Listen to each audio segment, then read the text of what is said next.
días. Ánimo, ánimo.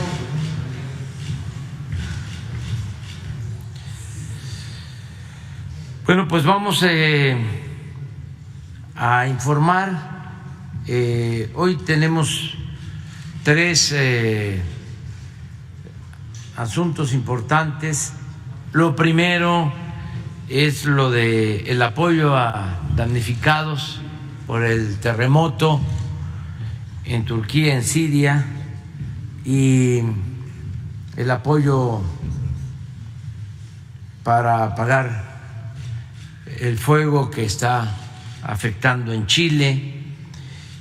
Va a intervenir el secretario de Relaciones Exteriores y el secretario de la Defensa. Posteriormente va a informarse sobre todo lo que se está haciendo en desarrollo urbano, en vivienda. ¿Se acuerdan que tenemos ese pendiente? Y al final, Pablo Gómez va a informar sobre un juicio que se lleva a cabo en Florida.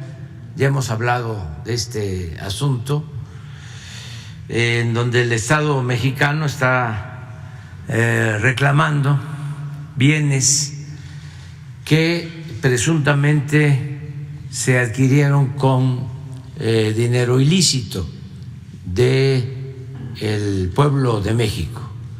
Esto relacionado con el caso de García Luna y de sus gentes cercanas, porque acaban de otorgar un amparo en el Poder Judicial del país y queremos que se conozca este tema, porque no podemos nosotros ser cómplices y ocultar lo que está realmente sucediendo. La vida pública en la democracia tiene que ser cada vez más pública y no somos encubridores. Entonces, vamos a comenzar, si les parece, con el secretario de Relaciones Exteriores, luego el general secretario de la Defensa, y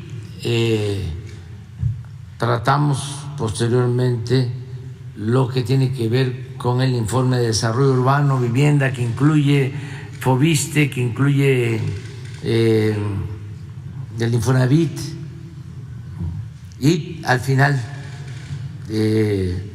el responsable de la Oficina de Investigación Financiera de la Secretaría de Hacienda, Pablo Gómez. Muy bien. Sí.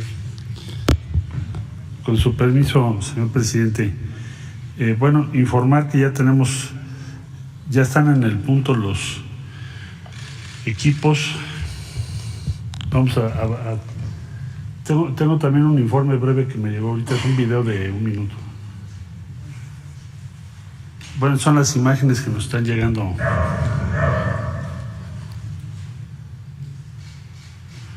La siguiente, si quieres.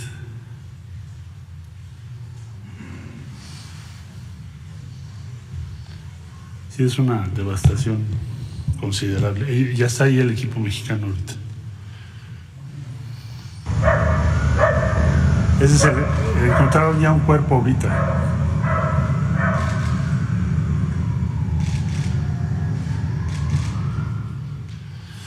No, son los binomios que ya están trabajando. Y tenemos un video muy corto de Bernardo Aguilar, que ya están ahí en el punto, que es el reporte que le pedí. Desgraciadamente encontramos ese sin vida, pero bueno, ya estamos ahí trabajando y ya tenemos el reporte de lo que nos asignaron. Ese es lo que están viendo en este momento el equipo de México allá. Son 70 edificios en los que han sido comisionados.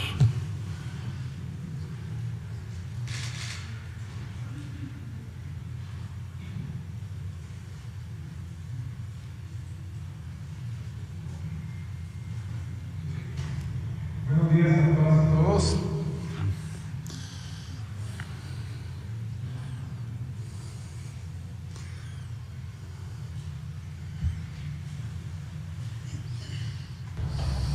Buenos días a todas y todos.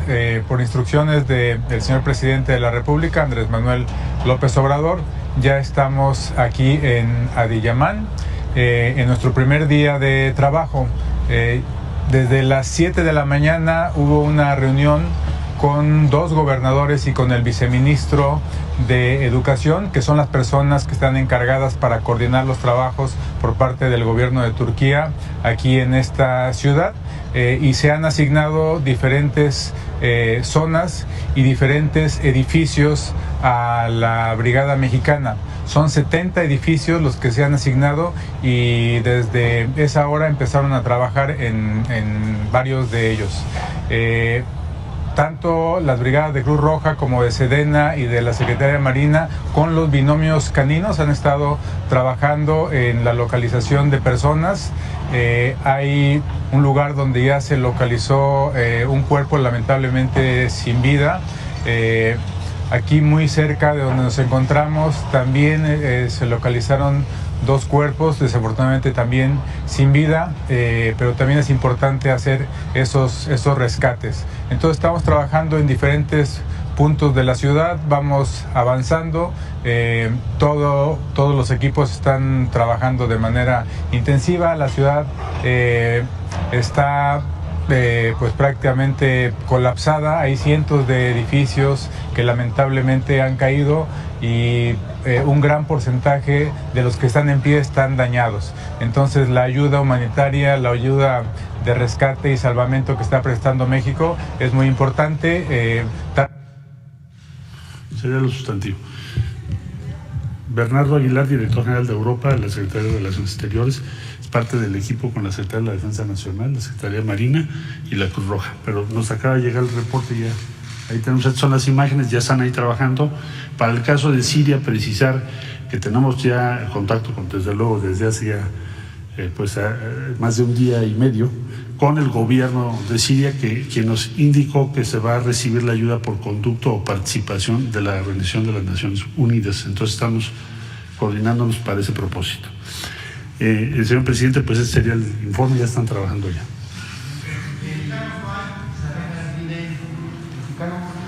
Ella está en Estambul, es una zona muy distante. Esto es en Turquía continental, la frontera con Siria. Mexicanos no tenemos identificados todavía. Sí, recibimos una llamada de emergencia, pero es una persona que desea que le apoyemos para retornar a México.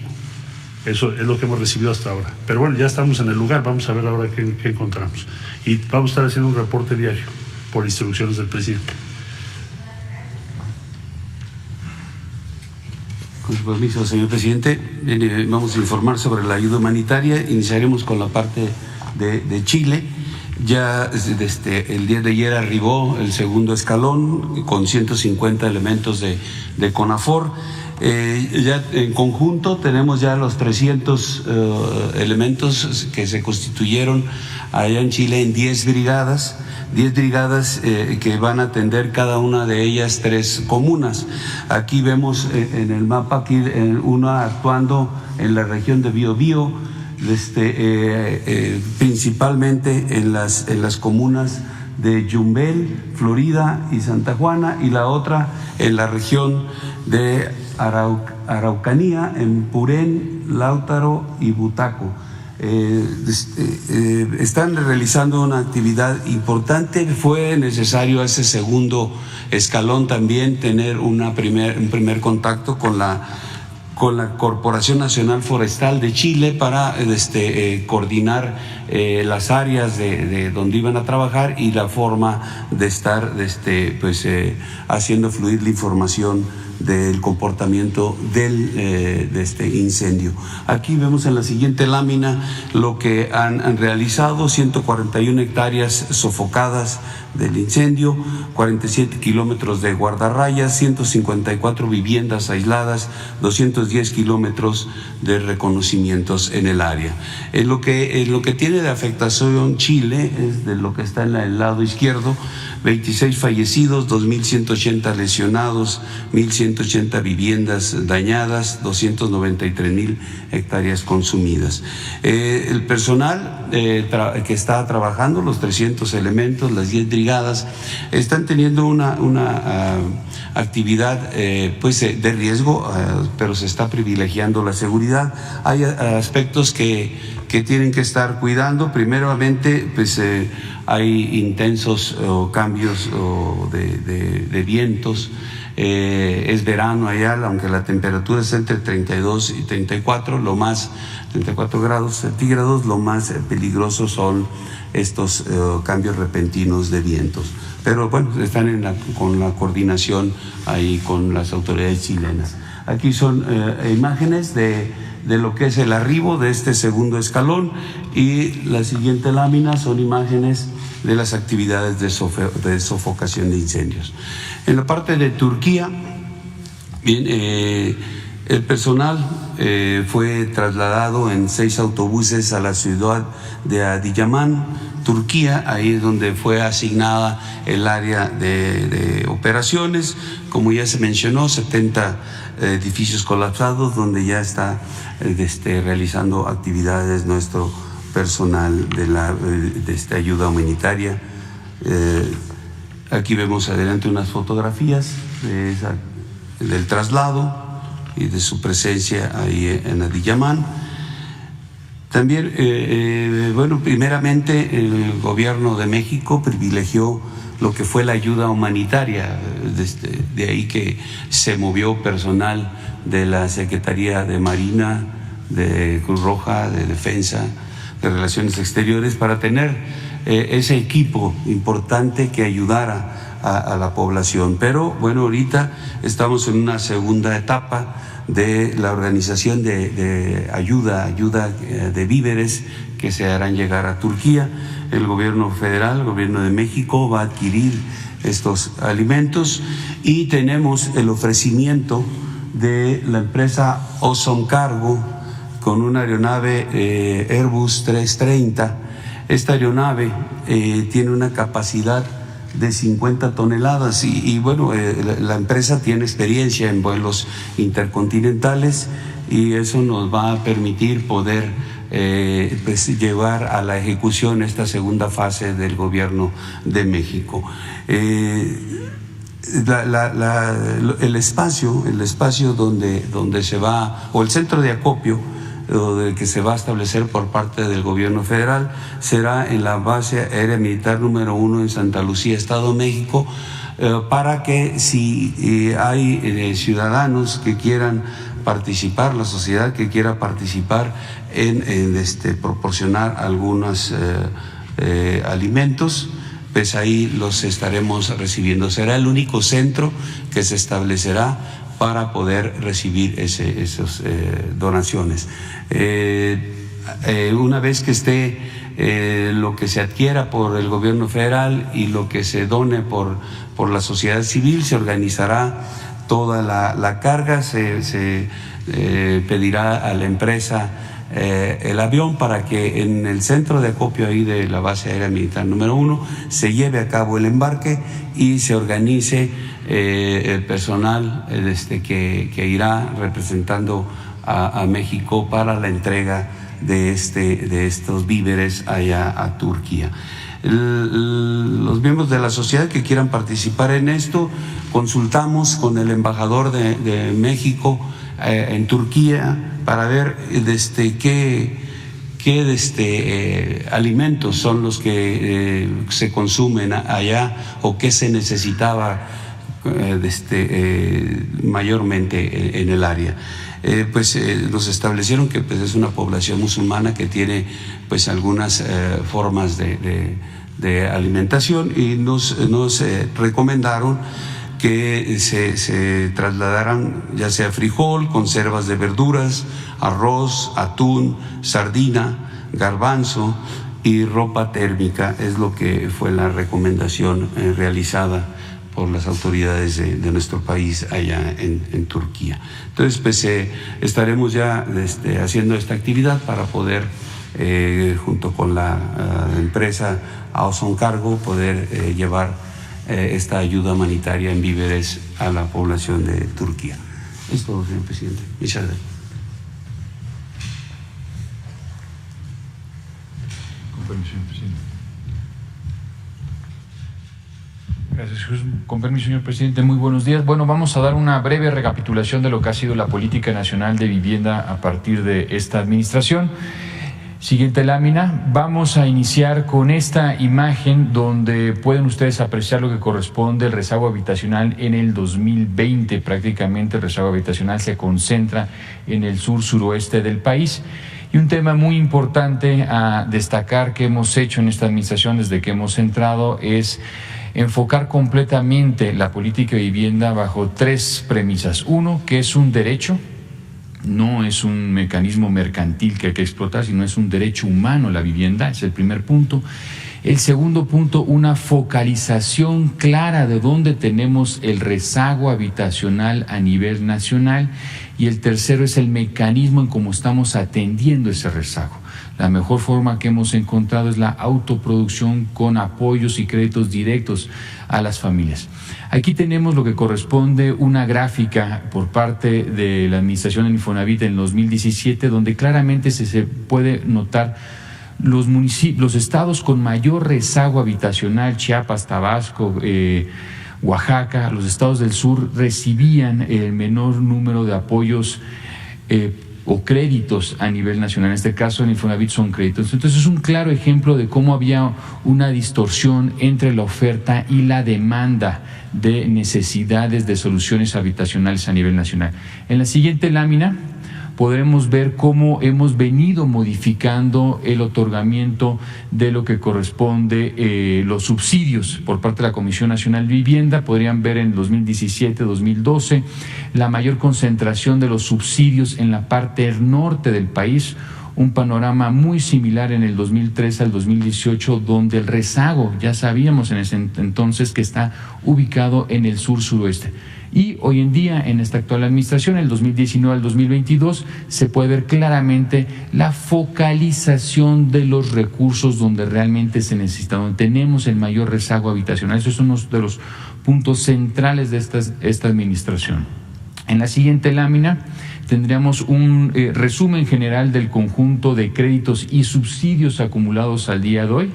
Estamos hablando de prácticamente 9 millones de acciones, donde el Infonavit encabeza el otorgamiento de créditos con 1.8 millones de acciones por parte de Sociedad Hipotecaria Federal, 500,000, la Comisión Nacional de Vivienda 314,000 acciones y el Fobiste casi 200,000 acciones. Esto es muy importante señalar porque hemos podido reducir el rezago habitacional entre el 2018 y en el 2020, son datos del INEGI que hemos recopilado en la Comisión Nacional de Vivienda. Hemos podido reducir el rezago habitacional de 9.5 a 8.5.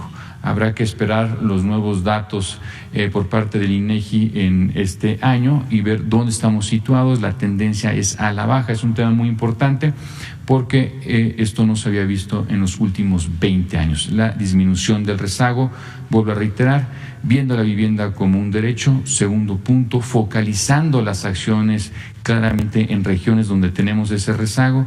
Y el tercero es que la mayor parte de estos apoyos, en comparación de cómo se venía haciendo en otras administraciones, se centran en acciones de autoproducción.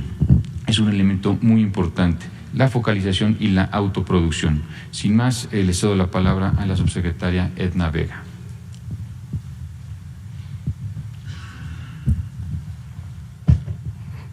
Con su permiso, presidente, buenos días a todas y todos.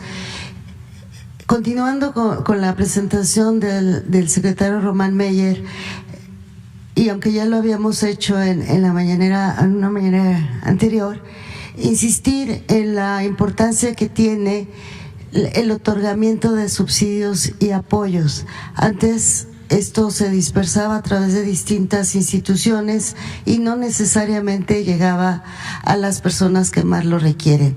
A partir de esta administración, todo el otorgamiento de apoyos, subsidios a la vivienda se focalizó de manera directa a través de la Comisión Nacional de Vivienda en distintos programas. Como vemos en esta lámina, en total, durante 4 años se otorgaron 314,605 apoyos, que representaron 25,898 millones de pesos. Y efectivamente se concentraron en la zona sur-sureste del país. Lo que vemos en el norte tuvo que ver con el programa de apoyo a las ciudades fronterizas y también en ciudades turísticas durante 2019.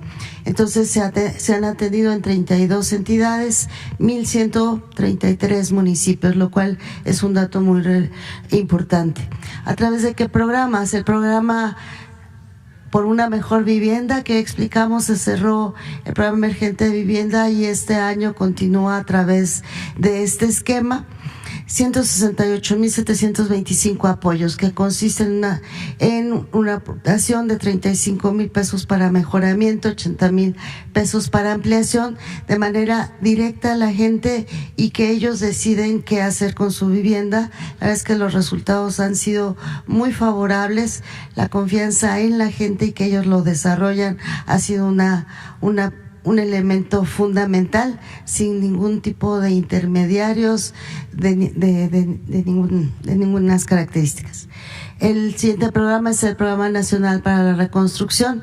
A través de él, 60,750 apoyos en las entidades afectadas. Este año concluye este programa. Y el programa de vivienda social, que a diferencia del primero, consiste en que incorpora el elemento de una asistencia técnica, porque son viviendas nuevas que requieren que si haya un asistente que los ayude a la gente a una construcción segura. Esa es la diferencia. En total 314,000 apoyos. En la siguiente lámina vemos lo que será el programa 2023. De estas tres vertientes de los programas, 2,382 apoyos en reconstrucción, con esto cerramos, 8,017 subsidios para vivienda a través de vivienda social en 43 municipios y 10 entidades. En esta vertiente se atenderán los proyectos prioritarios y la atención a la situación de riesgo en distintas zonas, por ejemplo, Guerrero, Colima, Michoacán, que tienen afectaciones por sismo, será a través de este programa con estos subsidios. Y Por una Mejor Vivienda, con 56,112 apoyos, 2,000 millones de pesos en 144 municipios y 23 entidades del país. Con todos estos datos, podemos concluir que de 2019 a 2023 serán más de 381,000 apoyos y se beneficiará a 1,5 millones de personas. Muchas gracias.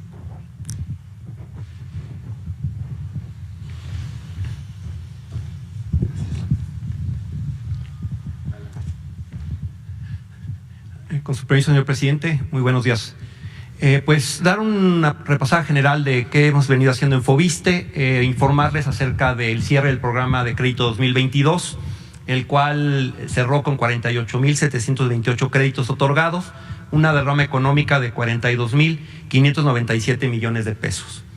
Para el 2023 estamos esperando un rango de financiamientos entre 59,000 y 70,274, una derrama económica esperada de 55,511 millones de pesos.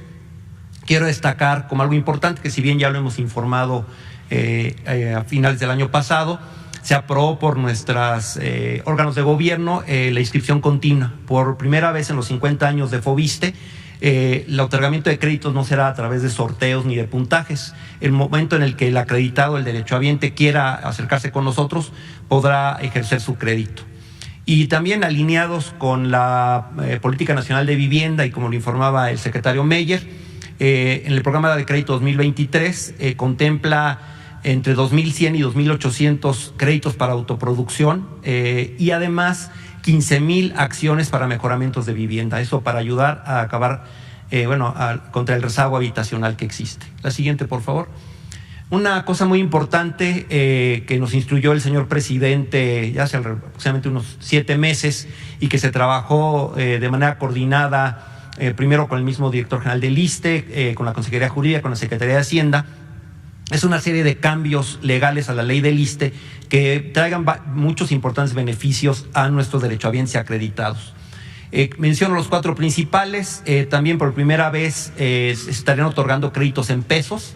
Hoy en día los créditos se otorgan, como ustedes lo saben, tomando en cuenta la unidad de medida de actualización, la UMA, y ahora pues van a poder ser en pesos una vez que eso se apruebe.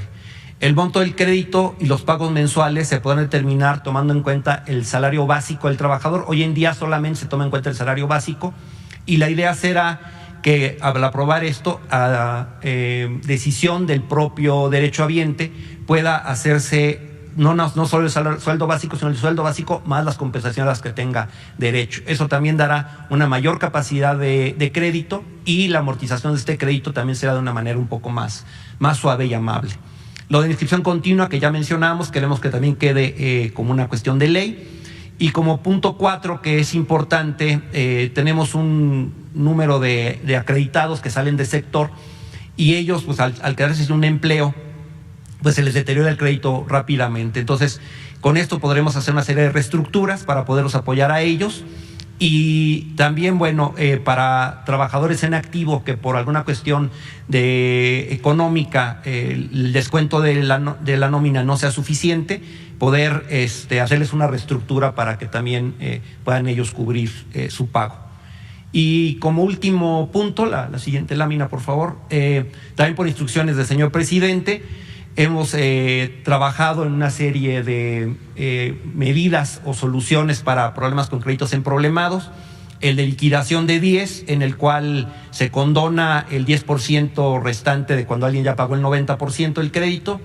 Liquidación anticipada con descuentos del 5 y 10%, en el cual cuando son créditos jóvenes, si quieren liquidar, se les hace un descuento del 5%. Un crédito que tenga ya más de 10 años, se les puede otorgar un descuento hasta del 10%. Liquidación de créditos 30-60, en especial para atender población vulnerable, adultos mayores. Entonces, cuando acreditados tengan más de 60 años, se hayan pagado más de 2 veces el monto del crédito que se les otorgó, se les podrá hacer una liquidación. Y asimismo, créditos que tengan más de 30 años de antigüedad, se haría la liquidación. Muy importante este programa, que no lo estamos haciendo a petición de parte, es de nuestro propio base de datos, estamos avanzando y lo estamos haciendo para que sea de una manera más fácil y más rápida.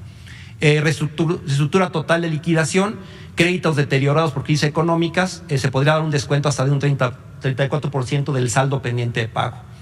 Un programa que estamos apenas iniciando desde noviembre del año pasado, Solución a la Medida, lo estamos haciendo en especial con el grupo de ex policías de la extinta Policía Federal, en el cual estamos platicando con ellos y viendo uno por uno cuál es su capacidad real de pago, y en base a eso se está haciendo una reestructura para poderlos ayudar.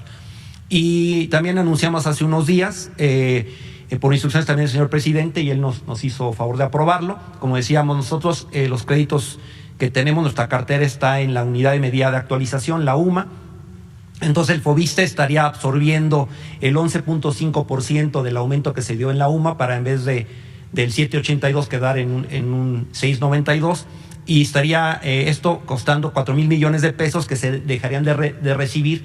Pero estamos garantizando que, si bien este año, el 2022, se dieron 117,000 millones de pesos como rendimiento a las cuentas de los ahorradores, los que no tienen un crédito hipotecario, el estimado de 119,000 millones que tendríamos que dar en el 2023 está garantizado. Entonces podemos destinar los 4,000 millones. Sería todo. Muchas gracias.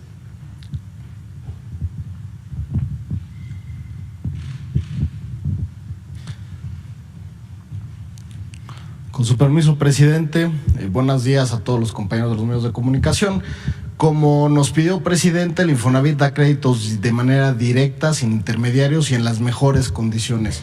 Hoy tenemos aquí el comparativo de tasas de interés, el Infonavit tiene una tasa progresiva, quien menos gana menos paga, 2.5% para quien gana el salario mínimo, y el promedio del Infonavit muy por debajo del promedio bancario. Ahí están viendo, la banca presta 11.28 en promedio, el Infonavit en promedio a 8.23%. También el Infonavit hoy presta para las necesidades reales de las familias, ya no es la vorágine de hacer vivienda nueva por hacerla, sino se atiende hoy todas las necesidades: vivienda nueva, existente, construcción, compra de terrenos, mejoras y ampliaciones de vivienda, y también se hace con criterios urbanos. Es decir, hoy todas las casas que se venden a través de un crédito Infonavit cuentan con servicios completos, están en zonas cercanas al empleo, y junto con la Secretaría de Economía y Profeco impulsamos la norma que prohíbe la publicidad engañosa y establece mecanismos de queja contra los constructores, los vendedores de vivienda por vicios ocultos a su vivienda. La que sigue, tenemos también un tema que ha salido aquí, presidente, de los migrantes. Los migrantes siempre preguntan cómo pueden tener una casa, cómo pueden pagarla. A partir de 2019 y a raíz de una pregunta que surgió aquí mismo, establecimos el programa Infonavit Sin Fronteras. Con ese, los migrantes desde Estados Unidos en cualquier remesadora pueden depositar el crédito de su familiar aquí en México. El Infonavit absorbe las comisiones de las remesadoras y se han obtenido a través de esto 492 millones de pesos, lo que equivale a que se están pagando desde Estados Unidos 10,000 viviendas aquí en México. Adicionalmente, con la Secretaría del Trabajo y el Seguro Social, hemos hecho un plan para atender a la seguridad social y los migrantes. El día de hoy, en la Comisión de Vivienda y Seguridad Social de la Cámara de Diputados, se dictaminará una reforma a la ley que precisamente tiene este fin: que se puedan inscribir los migrantes al Infonavit y también puedan ser sujetos de crédito del instituto, así como se hizo con el Seguro Social. En la que sigue, también el presidente nos pidió acabar con los créditos impagables y así lo hemos hecho. Al cierre del año pasado se han convertido ya a pesos 966,000 créditos, y esta conversión ha significado para las familias una condonación de sus saldos por 75,000 millones de pesos. Recordarle a las familias que todavía tienen su crédito en veces salarios mínimos, o sea, créditos de antes de 2016, que a partir de hoy en mi cuenta .infonavit.org.mx pueden convertir su crédito a pesos. Para quien no lo hizo y sigue teniendo los créditos viejos, hicimos esta medida de compensación, es decir, en lugar de que los créditos aumentaran con la inflación, se hizo una tasa menor. Se aplicó este año 5.20%, lo que implicó un beneficio a las familias de 24,000 millones de pesos y que benefició a 2 millones de personas. Finalmente, presidente, hemos apoyado con distintos programas a 4.2 millones de familias, lo que corresponde a 170,000 millones de pesos que se han incorporado en los distintos programas de beneficio, reestructuras, prórrogas que se han hecho durante esta administración. La que sigue, tenemos el pago a los ahorradores. Cada año el Consejo de Administración, formado por sindicatos, empresarios y el gobierno, decide cuánto remunerar a quienes no han sacado un crédito. Este año se decidió repartir 125,000 millones de pesos entre 57 millones de personas que tienen una cuenta en el Infonavit y que no han sacado un crédito. Esto les permite proteger sus ahorros contra la inflación y que puedan usar su cuenta de vivienda sin perder el poder adquisitivo para la compra de una vivienda. La que sigue, finalmente, presidente, otro de los temas que han salido aquí: se han recuperado en el plan de recuperación de vivienda abandonada 24,400 viviendas en lo que va de la administración. Ha sido un programa que implica sobre todo enfrentar juicios que se habían iniciado en administraciones anteriores, sanear la vivienda, escriturar la vivienda y poder dotarla a través de los programas a las personas que menos ganan y que más lo necesitan. Estamos trabajando ya en 254 municipios y esto ha implicado también cancelar las subastas de cartera, cancelar los juicios masivos, que eran procesos que no permitían al acreditado, tener alguna opción, una reestructura, un apoyo que les permitiera mantener su patrimonio. Se cancelaron eso desde 2018 por instrucción del presidente y hoy se trabaja en procesos de saneamiento y escrituración directa.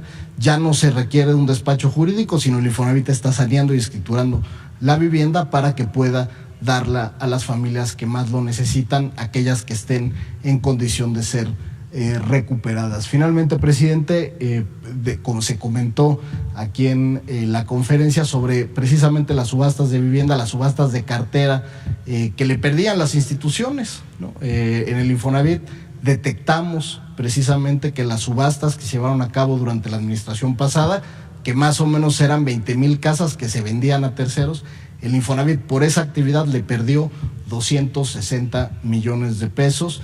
Era una actividad que, si bien parecía o tenía toda la apariencia de ser lícita, pues era un daño a un fondo que es de los trabajadores y que se perdía por esta actividad. Y lo mismo pasaba, presidente, recordaba usted el FOBAPROA. En el FOBAPROA el gobierno mexicano adquirió las carteras crediticias de la banca privada, y una vez que las atrajo el gobierno, hizo ventas y subastas de esos bienes, y de acuerdo con información del IPAB, que es el Instituto de Protección al Ahorro, solo se recuperó el 30% de cada una de esas carteras, ¿no? O sea, 30 centavos por cada peso de lo que valían esas carteras. Sería todo, presidente, y haría un video.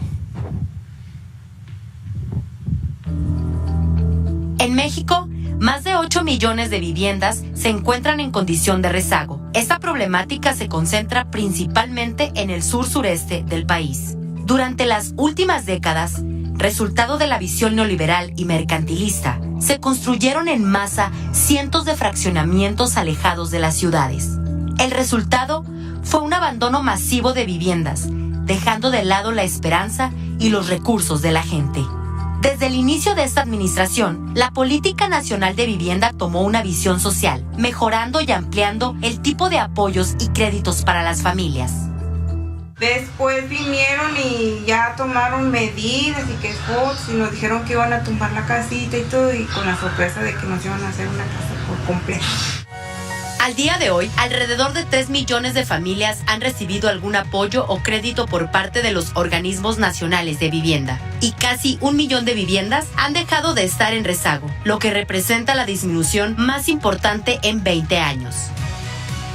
Estas acciones representan una inversión social superior al billón de pesos para garantizar el derecho de las familias mexicanas a una vivienda adecuada. Estaba muy contenta porque imagínense una casa nueva y de agrado. El Infonavit también ha mejorado sus condiciones crediticias, lo que ha permitido que más de 4 millones de familias con préstamos de administraciones anteriores hayan podido disminuir o pagar completamente sus saldos. Estamos trabajando para reducir las desigualdades en el territorio y que cada vez más familias tengan su propia vivienda.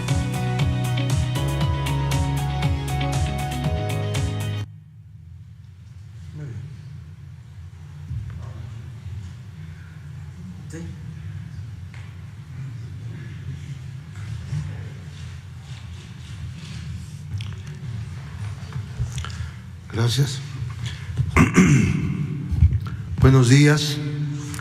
Vamos a, por decisión del presidente, a presentar algunos datos relevantes sobre el juicio que se lleva a cabo de carácter civil en el estado de Florida en contra de Genaro García Luna y de una serie de personas y de empresas que formaron parte de la red de corrupción encabezada por este sujeto.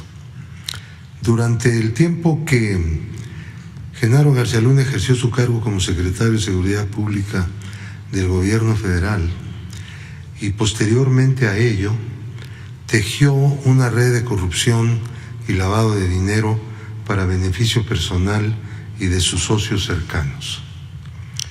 Bajo auspicio de García Luna, un conglomerado empresarial familiar que opera en distintos países obtuvo 30 contratos con diversos órganos de seguridad pública en México, a partir de los cuales se extrajeron recursos públicos por un monto de $745.9 millones y sigue el examen de otras operaciones.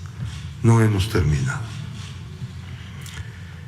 Estos beneficios fueron transferidos al extranjero mediante mecanismos dirigidos a ocultar el rastro a través de la utilización de paraísos fiscales y aplicados a la adquisición de bienes muebles e inmuebles, así como otros activos en territorio norteamericano en el estado de Florida. El actual gobierno de México, por conducto de la Unidad de Inteligencia Financiera de la Secretaría de Hacienda y Crédito Público, identificó la red de corrupción de García Luna, su forma de operación, los montos y la ruta que siguieron los recursos. En consecuencia, incluyó en la lista de personas bloqueadas a quienes participaron en esta confabulación y presentó denuncias ante la Fiscalía General de la República el 24 de diciembre de 2019 por hechos relacionados con delitos de corrupción, delincuencia organizada y operaciones con recursos de procedencia ilícita, conocido como lavado de dinero. El gobierno mexicano presentó una demanda civil el 21 de septiembre de 2021 ante el Tribunal del 11º Circuito Judicial del Condado de Miami-Dade, Florida, para la recuperación de los activos adquiridos con los recursos extraídos del erario mexicano y ubicados en ese estado norteamericano, con la intención de resarcir el daño generado al estado de nuestro país. El proceso civil es independiente al juicio penal al que está sujeto García Luna en Brooklyn, Nueva York. En cuanto a México, los procesos penales siguen su curso y el gobierno espera que abarquen también los peculados y contrataciones indebidas cometidos mediante redes de corrupción encabezadas por García Luna durante 20 años,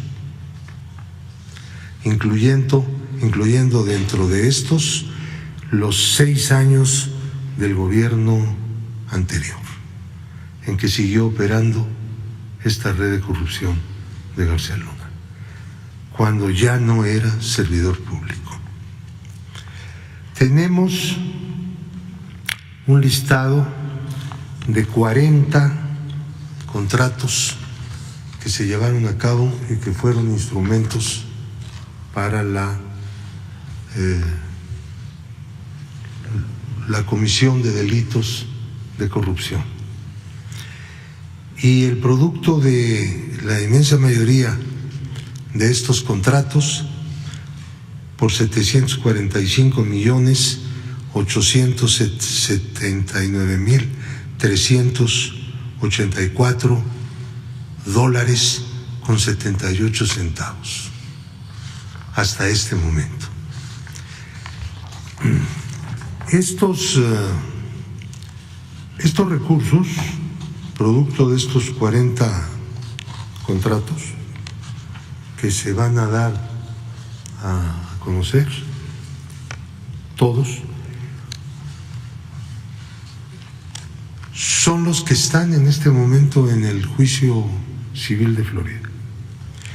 El Tribunal de Florida, las personas demandadas son Genaro García Luna, Linda Cristina Pereira de García Luna, Mauricio Samuel Weinberg López, Jonathan Alexis Weinberg Pinto, Silvia Donna Pinto de Weinberg, Nathan Vancier Caub, José Francisco Niembro González y Marta Virginia Nieto Guerrero de Niembro.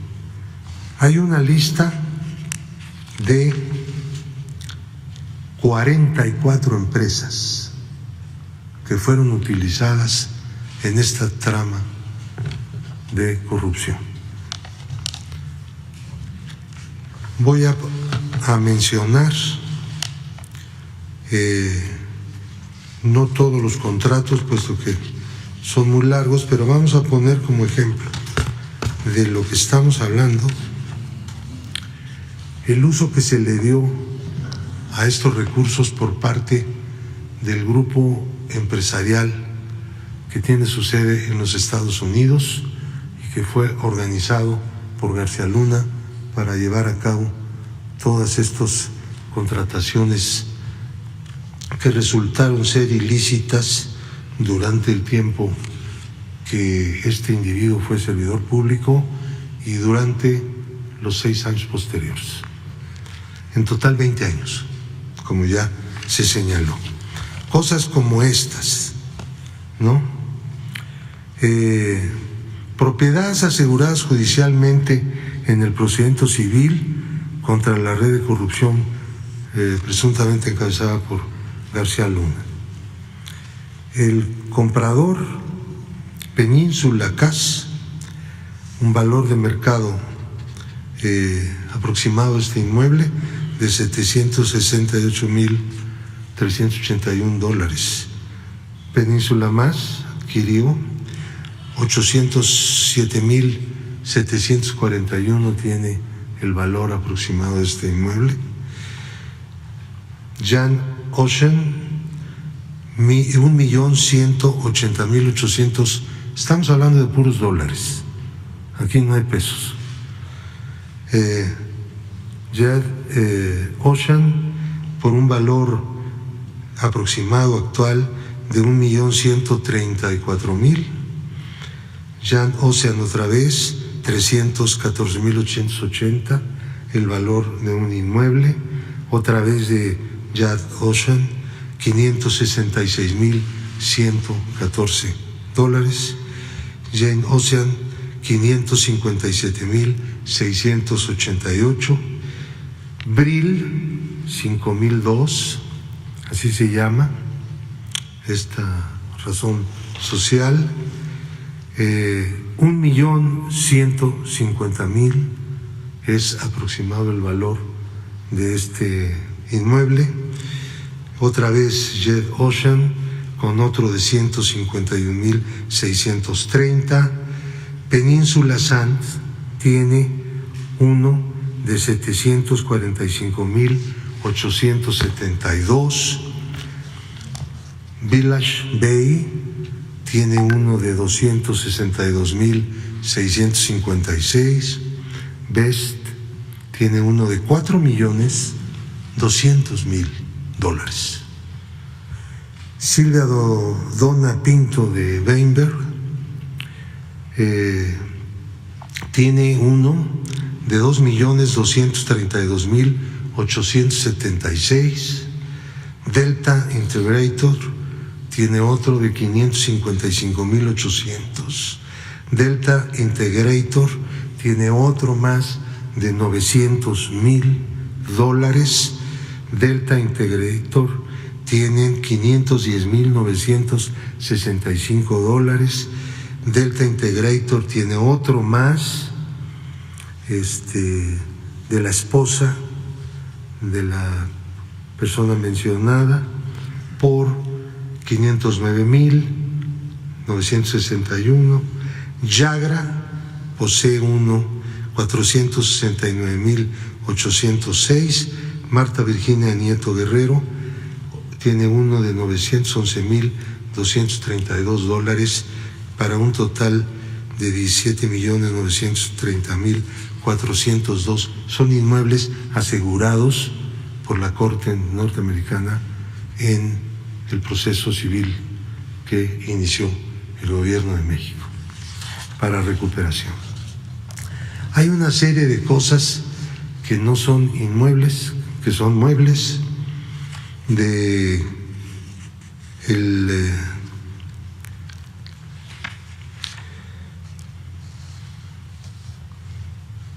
que son por 21,725,419 que fueron vendidos antes de la iniciación del juicio, pero que de todas maneras forman parte del juicio para ser recuperados. Hay una serie de vehículos que llaman mucho la atención, que fueron comprados con este dinero defraudado al pueblo de México a través de esta trama de corrupción que operó, como por ejemplo un Fiat 500 de 2013, un Rolls Royce 2013, un Ferrari F430, un GMC Terrain de 2006, un Ferrari California 2017, un Maserati Levante 2017, un Jeep Limited Rubicon, un Audi 4, un Lamborghini. Están ustedes viendo del lado izquierdo el nombre que aparece como propietario, y todos están en la trama, todas las personas. Un Jeep Grand Cherokee, un Cadillac Escalade Premium 2015, un Mini Cooper, un Toyota 2015, un Honda Element, un remolque, un Smart, otro Lamborghini Huracán, un Tesla, un Mercedes-Benz de 2005, un Land Rover de 2018, un Toyota Camry, un Sea Ray, un Mercedes-Benz 2011, un Bentley convertible Continental, una embarcación Scout de 2014, un Fiat Cabriolet, un Mazda, un Ford Mustang 1970 de colección, un Mercury Montego 75 también, un Ford Mustang también de colección 1967, otro del año 69, otro del año 70, otro más del año 70, una Harley Davidson 2007, otra más del 2009, un Ford Mustang 1970, un Ford Mustang de 1968, también de colección, un Mercedes-Benz 2012, otro Mercedes-Benz 2010, un Jaguar sedán 2011 y una motocicleta. Esta lista es una lista todavía parcial, es producto de una serie de investigaciones completamente comprobadas que se han realizado, porque con el dinero que se robaban compraban cosas con el propósito de mantener el dinero en situación de lavado. De todos los que intervinieron en esta trama, hemos bloqueado, el gobierno de México ha bloqueado, en el caso de García Luna, solamente 29.920.195, puesto que una de las características de esta trama de corrupción es que el dinero se lo llevaban a Estados Unidos a través de países del Caribe, principalmente Barbados, en donde la mayor parte del dinero se fue rumbo a Miami, Florida. Entonces ellos no tenían recursos en el sistema financiero mexicano, sino que usaron el sistema financiero para sacar los recursos que cobraban en los contratos que García Luna promovía que se hicieran con dependencias públicas de México. Se llegó incluso al extremo de que al gobierno de la Ciudad de México le cobraron una cantidad relevante por un reconocimiento de adeudo de un contrato que nunca fue firmado y que no existió, jamás. Esto también ha sido denunciado y las autoridades de la ciudad están muy interesadas, están dando seguimiento a esto, porque es tiene un origen en el presupuesto local y la unidad de inteligencia financiera ha dado toda la asistencia y toda la información al gobierno de México. Hay 10 empresas que fueron bloqueadas por el gobierno de México a través de la UIF,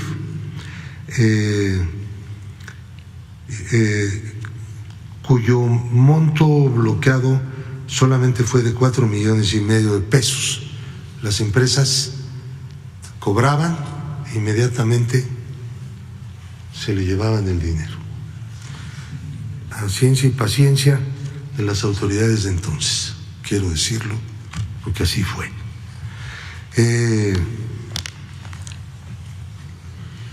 También hay en lo individual una serie de personas que han sido bloqueadas, están en la lista de personas bloqueadas en relación con esta trama de corrupción, pero también por montos, pues algunos millones de pesos, pero no en los niveles de lo que fue hurtado a México. Ahora bien, quiero dejar este asunto en esto. Estamos esperando que se resuelva un recurso que presentaron los abogados de los demandados, de García Luna y demás personas y empresas, con el propósito de que ya se inicie el juicio, se integre el jurado y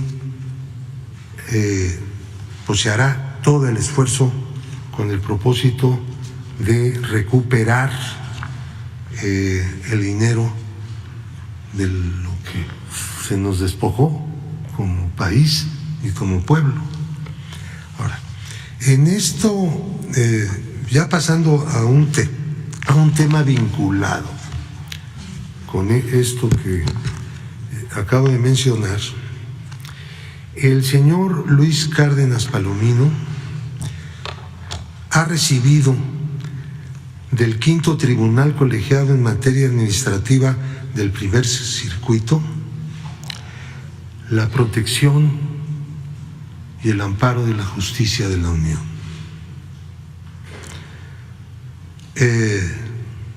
Apenas el 25 de enero de 2023, este tribunal está integrado por Jorge Antonio Cruz Ramos como presidente, María Elena Rosas López y Pablo Domínguez Peregrina, que son magistrados del Poder Judicial de la Federación. Dicen ellos, repito exactamente los términos de la resolución del colegiado: la justicia de la Unión ampara y protege a Luis Cárdenas Palomino. Es una resolución definitiva e inatacable. No tenemos recurso. Desechó el tribunal un recurso presentado por el gobierno mexicano a través de la Unidad de Inteligencia Financiera y como copartícipe del recurso el propio presidente de la República. Ahora, ¿qué significa esto? Significa que la acción del gobierno con el propósito de prevenir actividades ilícitas en el sistema financiero de parte de individuos que están siendo sujetos a procedimientos jurídicos de distinto tipo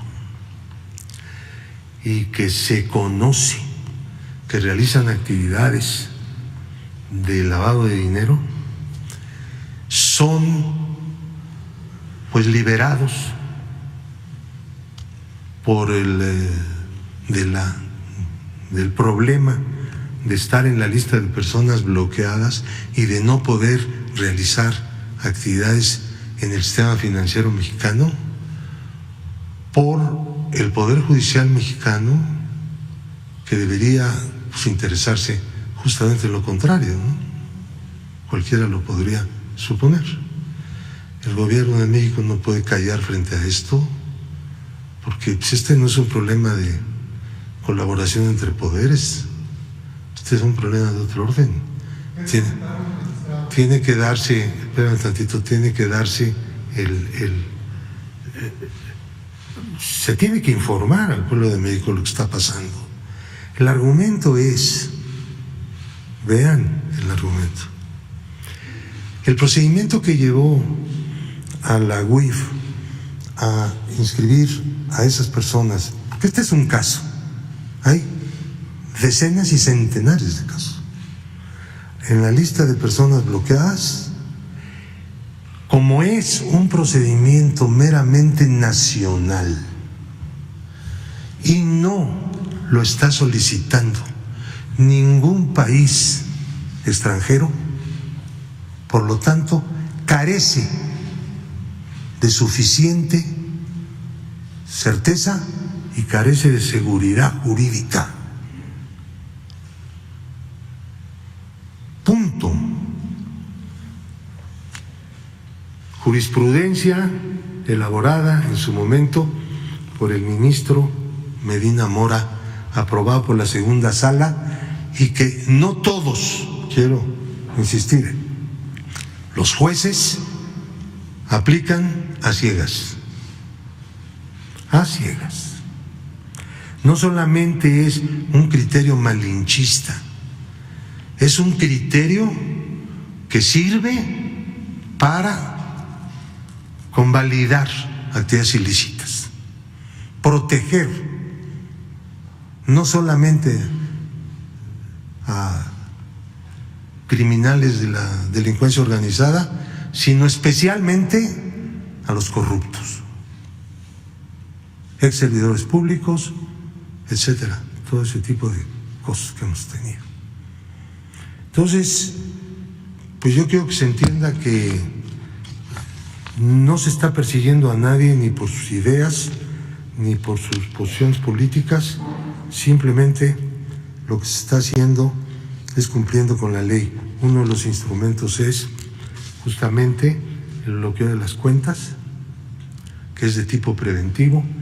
Esto se hace ahora junto con la presentación de denuncias.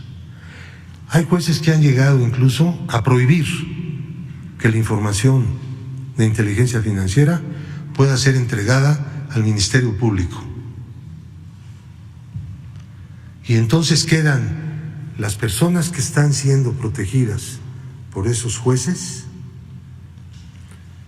en situación de impunidad total, porque para judicializar sobre el delito de operaciones con recursos de procedencia ilícita, mejor conocido como lavado de dinero, se requiere forzosamente la denuncia de la UIF, según el Código Penal Federal, en su artículo 400B. Por eso, al momento en que se impide que el gobierno pueda utilizar los datos obtenidos legalmente, sin duda, del sistema financiero, de personas, sobre todo personas expuestas políticamente, los están dejando en la completa impunidad. Nunca podrán ser entonces ya denunciados, ya no digamos inculpados por este delito. Yo creo que entre las tareas, si me lo permiten, que tiene el país, es hacer un ajuste en estos criterios, porque son instrumentos de impunidad que debemos impedir. Hay que convocar esta lucha con mucha fuerza. ¿Puede repetir los nombres de sus... Sí, cómo no.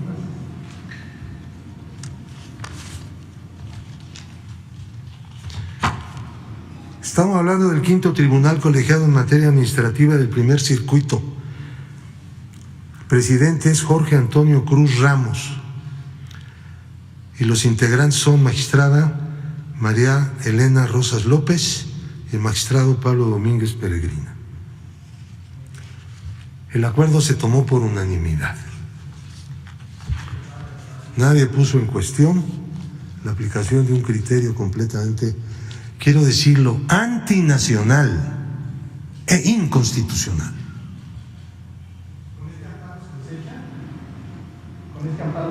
Con ese amparo yo tengo que firmar un acuerdo para sacar de la lista de personas bloqueadas a un señor llamado Luis Cárdenas Palomino,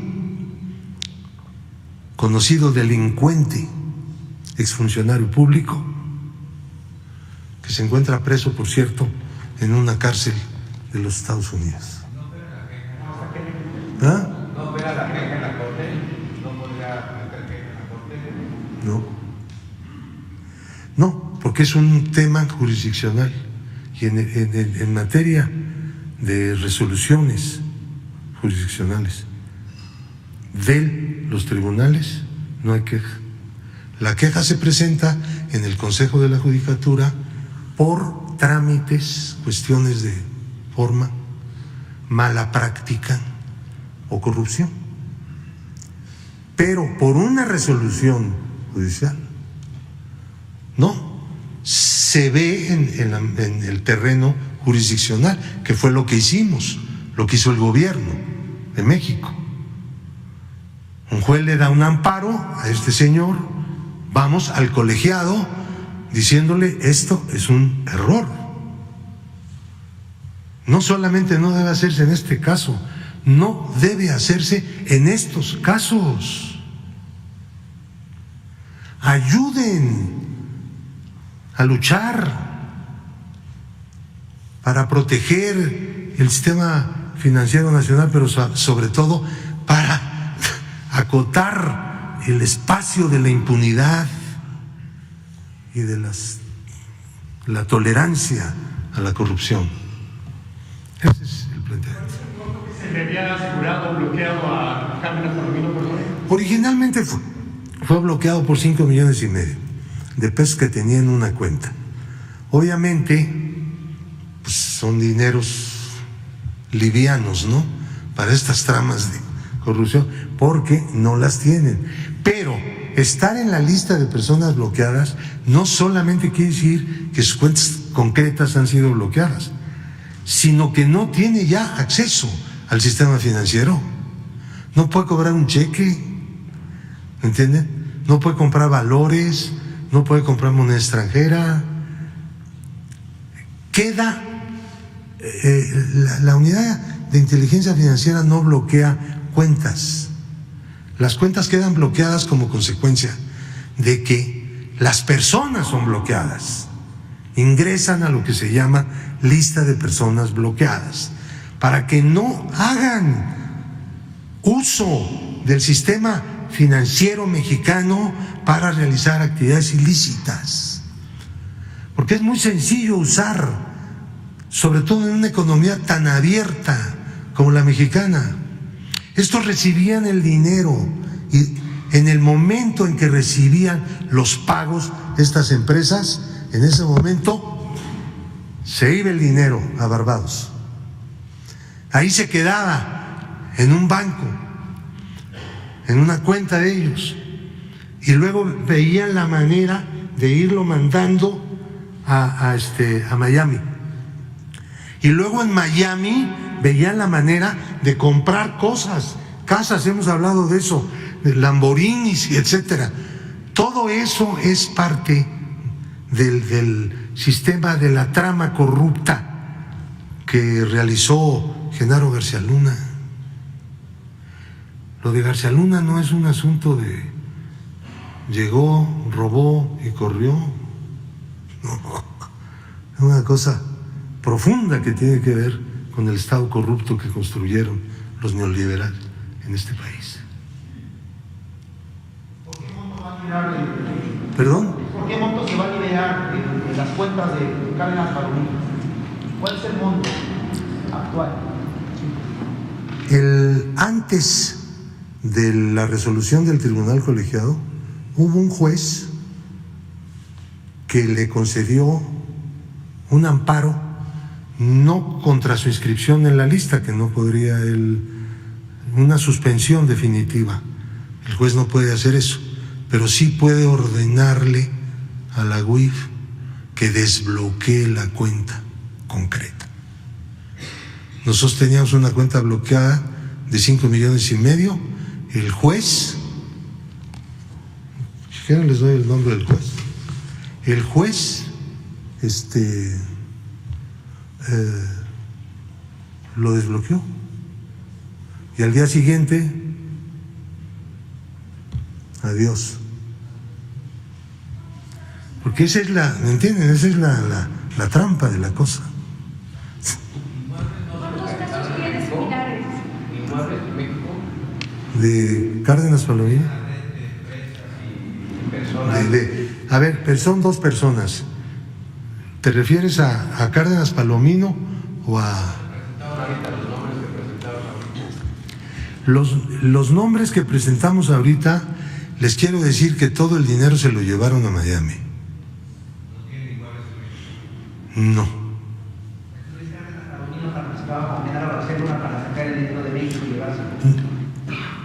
No operaban en relación, operaban con independencia, pero sí tenemos una relación financiera concreta. En un caso, la empresa más importante de Miami y la empresa más importante que operó Cárdenas Palomino tuvieron relación financiera y recibió Cárdenas Palomino dinero de estos de Miami que son los socios de García Luna. Sí tenemos esa relación documentada, pues hasta el centavo, porque los productos de inteligencia no pueden ser de sensibilidad, ¿no? Tienen que ser hasta el centavo. Tanto se movió esto, vas, ahí la matemática es lo que funciona. ¿Cuántas casas se le han encontrado en el extranjero o en México? A Luis Cárdenas Palomino no hemos hecho una investigación de propiedades de este individuo en los Estados Unidos, pero yo creo que es necesario analizar la posibilidad de hacerlo, porque el asunto es harto complicado. En el caso de García Luna se pudo por el conducto que tomaron para llegar a Miami, el que él se fue allá y el que este conglomerado empresarial del que estamos hablando de Miami, una transferencia de $10 millones a García Luna. Y entonces en ese momento pudimos agarrar la mano y decir, ya, te caché. Ese fue el elemento más importante para abrir el proceso civil y reclamar todos los bienes. Entonces, en el caso de Luis Cárdenas Palomino no hemos tenido esa fortuna, pero Luis Cárdenas Palomino está siendo investigado por la Unidad de Inteligencia Financiera pues desde hace mucho. Tenemos Miren nomás de qué tamaño es este timbiriche de empresas y personas. Ahí está.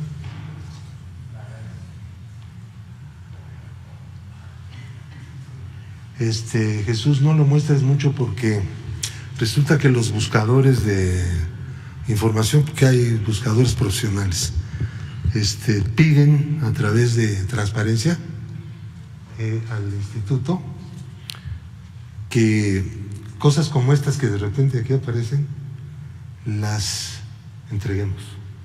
Y la verdad es que esto no lo podemos entregar porque como es un producto de inteligencia, es un esquema, entonces las personas interesadas en conocer cómo se trabaja en la inteligencia financiera, pues estas cosas les dan muchos pistas, ¿entienden? Y entonces, pero el instituto no comparte porque no, ese instituto que tenemos ahora de transparencia no es consciente de la importancia que tiene en este país y en cualquier otro la inteligencia financiera y la reserva de cierto tipo de datos y de estructuras de indagatoria, etcétera, etcétera. No comparten eso. ¿Quién sabe por qué? ¿Cómo? ¿La demanda civil cuánto es el monto total? El monto son 700, vamos a dar, ¿no? 700.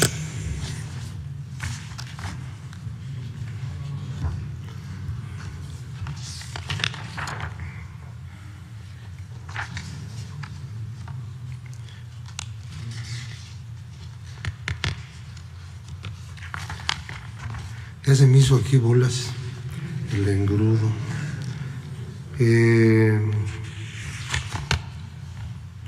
745.879.384 dólares 78 centavos. Eso fue lo extraído hasta ahora. Similares al de Cárdenas Palomino tiene la UIF, ¿y por dónde se tendrían que comenzar a hacer los ajustes, señor Gómez? Ajustes. ¿Los ajustes quién los tendría que hacer? ¿El Congreso, el Poder Judicial? El Congreso ha apoyado y va a seguir apoyando. Yo espero que este periodo de sesiones, yo ya conversé, me reuní con la senadora Olga Sánchez Cordero, que es la presidenta de la Comisión de Justicia. Hay un dictamen para elevar la calidad de la inteligencia financiera, como nos lo está pidiendo el grupo de acción financiera que se llama GAFI, que es una entidad normativa internacional de la cual nosotros formamos parte. Pero ya antes el Congreso dio un apoyo fuerte en la reforma de la Ley de Instituciones de Crédito y yo espero que siga apoyando, pero eso no va a funcionar mientras no haya un cambio de actitud en el Poder Judicial. Es la verdad.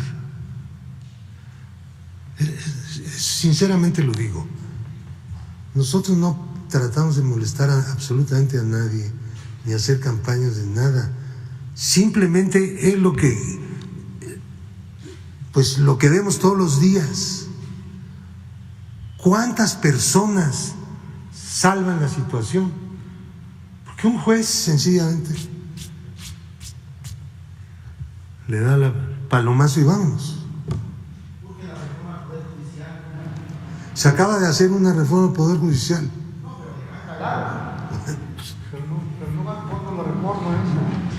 Pues el fondo, lo que hay que reformar es la mentalidad,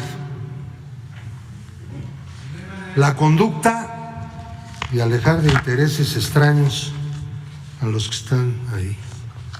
Digo porque a mí no se me ocurre una cosa que no sea una reforma de esas reformas de las personas y de las relaciones entre ellas, ¿no? Sí, porque entonces se olvidan de la justicia. Es que hay una jurisprudencia que dice, quién sabe qué, bueno, no todos la están aplicando igual. Pero con el presidente ya lo van a hacer. ¿Con quién? Con el presidente. Con la Con la jurisprudencia. reforma que establece el presidente, y con el presidente, con ese ya todos los jueces federales y estatales tienen que actuar. No, porque, a ver, el Congreso no emite jurisprudencia. Son leyes. El Congreso lo autorizó el presidente. Entonces eso va a ser. No, el Congreso nunca ha autorizado la jurisprudencia de la Corte. Es el presidente, y al establecer el precedente, obliga, cuando esto se emite por mayoría, tanto por el Pleno como por las salas, obliga a todos los jueces. Entonces, una decisión injusta que se tome va a ser obligatorio por ley para todos los jueces de todo el país, y además obliga a que se emita ante el Poder Judicial, ¿verdad?, un informe para que cambie la ley. La Corte es un superpoder, hace lo que le da su gana. Miren, no estamos hablando solo de la Corte. Vamos poniendo los pies en la tierra. A ver, no. Estamos hablando de los jueces, de los magistrados y de las juezas y las magistradas. Pero no estamos hablando de todos, porque me consta que hay jueces y magistrados que le echan ganas y apoyan. Un juez apoya, se van a revisión a un colegiado y ahí le dan palo. Porque ahí predominan los criterios. Hay un asunto que explica, mientras buscas el nombre del juez, hay un asunto que Pablo puede explicar, puede exponer bien.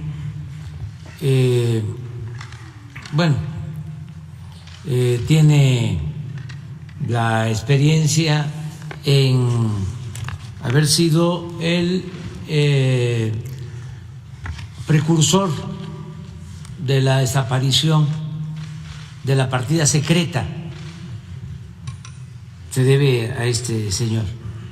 Pero también Pablo fue de los promotores de el artículo para limitar los sueldos de los altos funcionarios públicos y no permitir que ningún funcionario pudiese ganar más que el presidente de la República. ¿Qué sucedió sobre esto? Se hizo la reforma. Que Pablo explique por qué hay ministros de la Corte, magistrados, funcionarios de organismos supuestamente autónomos, en donde se ampararon, quién otorgó ese amparo para que se viole un artículo de la Constitución, porque esto es muy importante. Pero además, la jurisprudencia, porque no es tesis, es jurisprudencia, que sirve de base para la cancelación de las acciones de inteligencia financiera. En este caso mencionaste que fue el ministro Medina Mora. Entonces, ¿por qué no nos hablas de eso? Porque independientemente de la cuestión jurídica, o sea, ¿qué es lo que hacen? Antes y ayer hicieron un escándalo, y además con muchísima manipulación en los medios, sobre todo en la radio, conductores de radio, mujeres y hombres, que es una vergüenza porque la radio antes era la campeona de la libertad y ahora es la campeona de la manipulación, sobre todo en la capital. Bueno, hablaba yo de que la presidenta estaba ahí porque por primera vez en muchos años, en décadas, en siglos, el presidente de la República no decide quiénes deben de estar en la Corte, como era antes.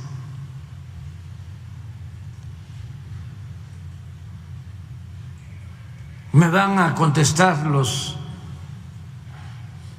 formalistas de que la ley establece el mecanismo de que el presidente envía 3 propuestas al Senado y es el Senado de la República el que decide quién va a estar. Eso es pura simulación, porque esa terna ya llevaba, así era antes, dedicatoria.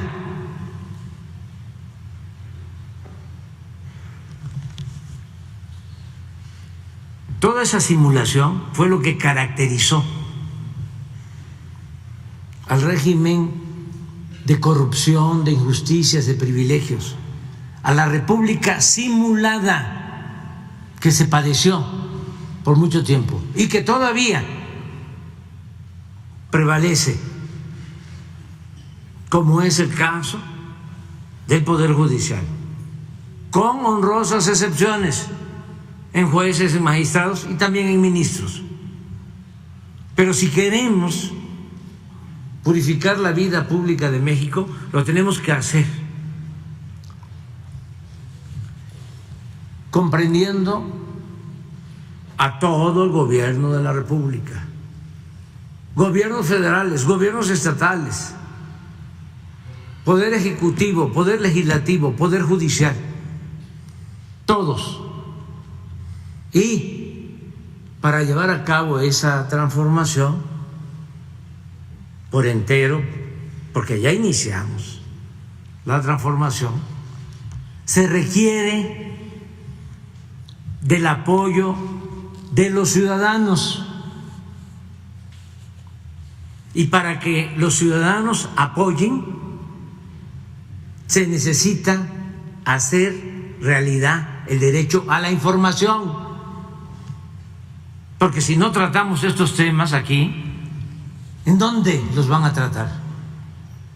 ¿En las televisoras? ¿En las estaciones de radio? ¿En los periódicos que de manera vergonzosa han guardado silencio en este juicio en Nueva York? O como el titular de ayer de Reforma, cuando es casi de dominio público.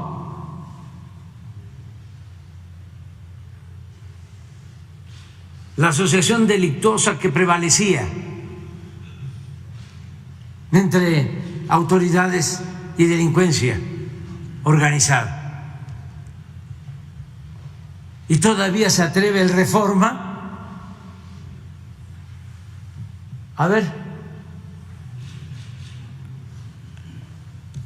a poner 8 columnas.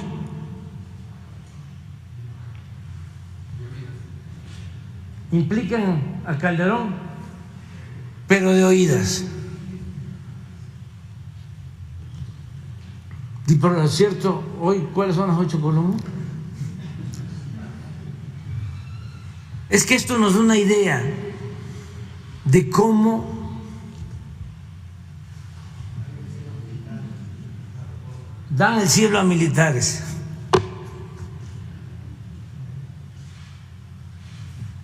¿Se volvió usted ya ángel, general? Este es el periodismo. vendido, alquilado al servicio de la oligarquía que se dedicó a saquear a México y que se sentían los dueños del país y que quieren regresar. Y son los que traen la campaña en contra de nuestro gobierno que busca la transformación. Pero afortunadamente la gente está apoyando, pero tenemos que estar informando.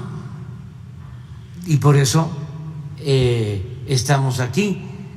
Cuando me informa Pablo del amparo a este señor, ayer mismo le hablé, le digo, esto no puede quedarse oculto. Esto no es un trámite burocrático más. Esto es una afrenta a la justicia, a el movimiento que busca acabar con la corrupción y con la impunidad. Y estas batallas las vamos a seguir dando todos los días, porque nada ha dañado más a México que la deshonestidad de sus gobernantes. Y eso es lo que ha dado al traste con todo. Esa es la causa principal de la desigualdad social, de la desigualdad económica, de la violencia, de los males que padecemos. Por eso no hay tregua en el combate a la corrupción, en el combate a la impunidad. La transformación es enfrentar la decadencia con un cambio verdadero. Con esta introducción, ¿por qué no platicas lo de los sueldos? Porque es interesante. Y lo que quieras, además. Gracias. Bueno, brevemente los temas que el presidente ha puesto aquí. Ustedes saben que la partida secreta hace un par de años o algo así fue eliminada por fin de la Constitución. Costó trabajo, había que tomar las decisiones en ambas cámaras por 2/3 y nos tardamos más de 2 años insistiendo en que ya había que quitar eso, sobre todo para ajustar cuentas con la historia y decir no más el abuso, la utilización de recursos públicos para propósitos personales. Y ya, no existe. Ahora, el asunto del 127 constitucional. Ustedes saben que hace 10 años o más se modificó la Constitución por acuerdo de todos los partidos para poder regular las remuneraciones de los servidores públicos. Y uno de los elementos que se consideró adecuado introducir fue que ningún servidor público del Estado Nacional Mexicano, no estaba hablando del gobierno federal o de un poder o del otro, no, el Estado mexicano, estamos hablando del artículo 127 de la Constitución Política de los Estados Unidos Mexicanos. Ningún servidor público puede ganar más que lo que es asignado en el presupuesto al presidente de la República. Entonces, les voy a contar el chiste, porque es un chiste, de lo del Instituto Nacional Electoral. Ellos ganan más que el presidente, pero no solo los consejeros, hay 400 en el INE que ganan más que el presidente. 400. Entonces, no tienen escapatoria. Hay incluso una nueva ley de remuneraciones, es concluyente, no hay resquicio. Van en un recurso a la Corte los del Instituto Nacional Electoral pidiendo que no se aplique el presupuesto federal en lo que toca a los sueldos en el INE. Nada más. La Corte admite, y en lugar de hacerle caso a la Cámara de Diputados, que es la emisora del presupuesto, de que por favor no fuera a dar una suspensión, porque no acepta la ley suspensiones contra normas de carácter general, el presupuesto lo es. Le dan la suspensión.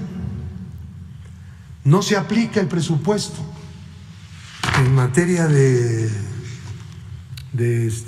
sueldos para el Instituto Nacional Electoral. Entonces ellos deciden seguir ganando lo que quieren. Pero el asunto no se resuelve en el fondo. Lo dejan pasar el tiempo en la Corte. Llega un momento en que ya nada de eso funciona. ¿Por qué? Porque el presupuesto ya se acabó, ya dejó de funcionar. Viene el nuevo año, un nuevo presupuesto y lo mismo. Lo impugnan, se les da la suspensión. Es un juego, ¿no? Pero es un chiste, porque es de carcajada. Y nunca han resuelto el fondo.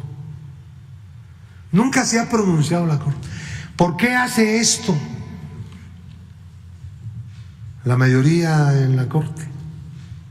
Porque ellos ganan más que el presidente. Yo era diputado cuando mandamos el primer presupuesto,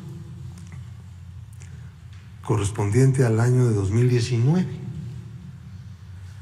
Ahí, aplicando lo que dice un transitorio de la Constitución, la Cámara resolvió respetar el sueldo histórico de los ministros que habían estado en funciones desde antes de que entrara en vigor la reforma del 127 constitucional, para no tocar su sueldo. Los que ingresaron después, pues ya tenían que tener el sueldo de acuerdo con el 127 constitucional. A ver, la Constitución puede declararse a sí misma vigente, pase lo que pase, ¿no? O sea, es retroactiva. Si la Constitución no fuera retroactiva, no se hubiera podido hacer el reparto agrario, no se hubiera podido expropiar los bienes de las empresas petroleras. O sea, no se hubiera podido hacer nada, ¿no? Hubiera quedado todo como en el porfiriato. Pero no, sí es retroactiva. Pero aquí en este caso se convino en el Congreso que expresamente no se hiciera retroactivo. Bien, una consideración para los ministros. Pero han abusado. Ya de esos ya creo que nada más hay uno. Ya los demás ya están fuera de este término. Siguen ganando más. Ellos deciden lo que ganan. No es correcto que nadie en el país que sea, por más poder que tenga, decida cuánto va a ganar. No es correcto. Es algo ofensivo contra la República. no un asunto de grillas.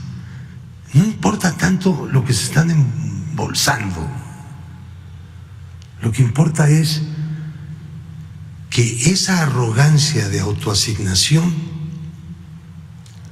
del sueldo, pues es un golpe brutal al sistema democrático republicano que debe haber en un país, ¿no?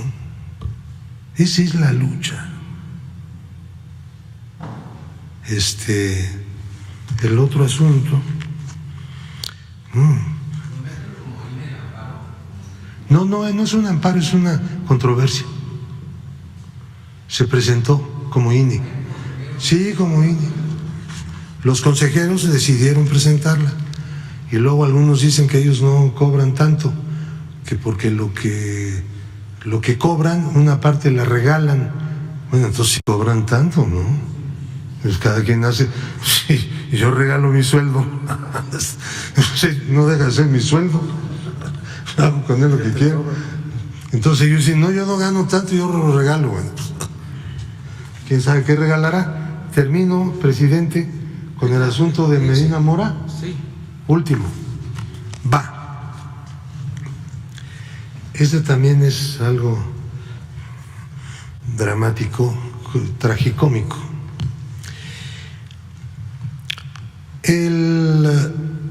La segunda sala de la Corte decidió resolver un amparo y al resolverlo generó una tesis.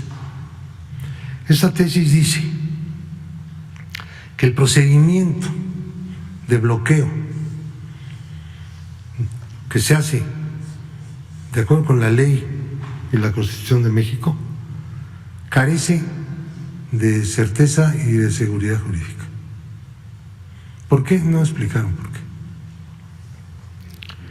Por lo tanto, hay una excepción. La excepción es cuando del extranjero, una entidad con la capacidad para ello, le solicita al gobierno mexicano el bloqueo.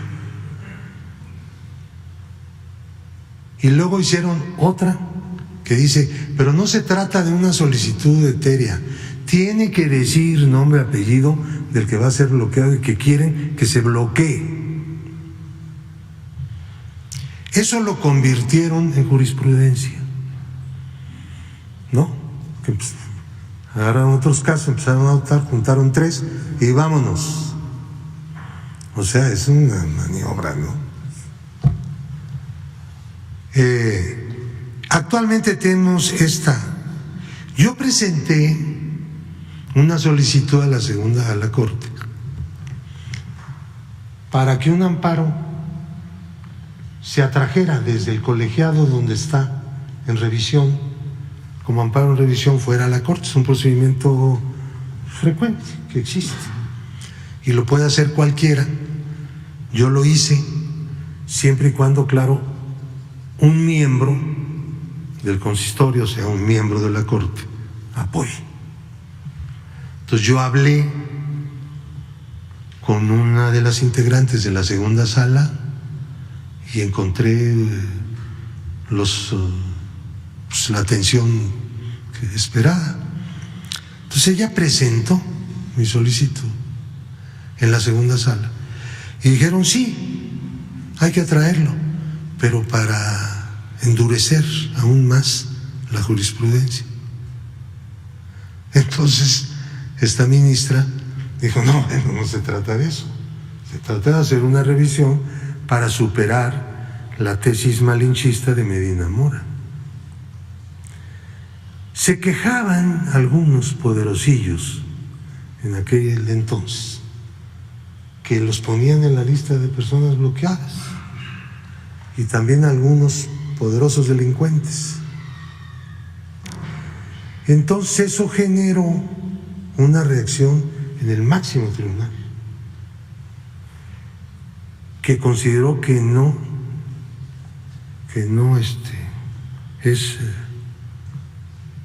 garantiza seguridad ni confiabilidad el procedimiento de bloqueo.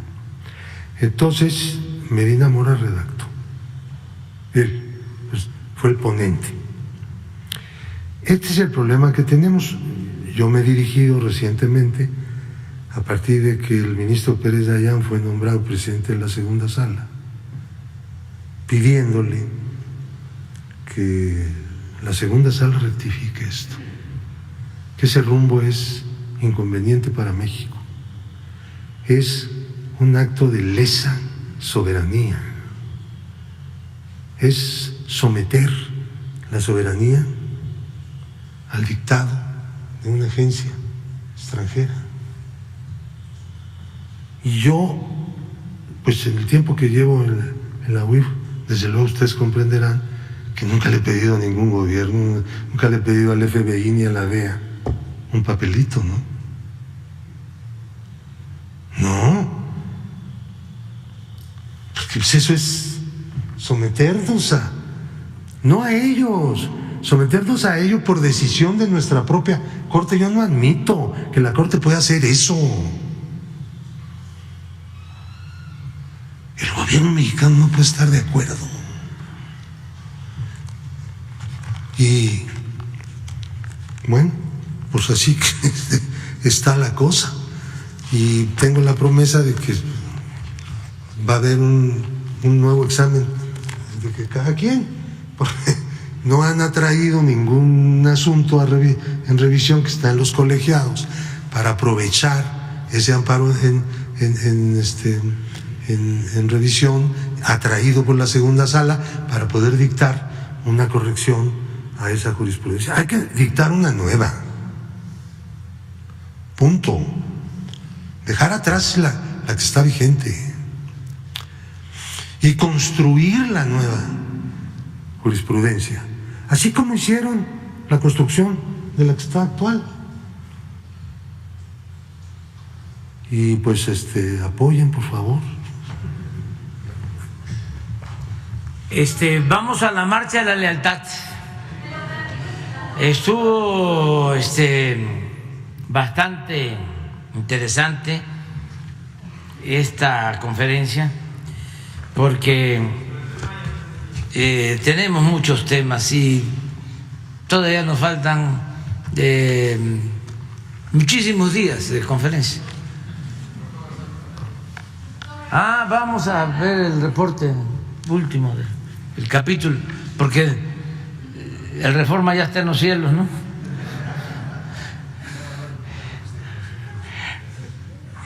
Pero aquí está la tierra.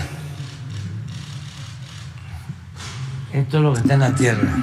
El juicio contra Genaro García Luna está llegando a su recta final.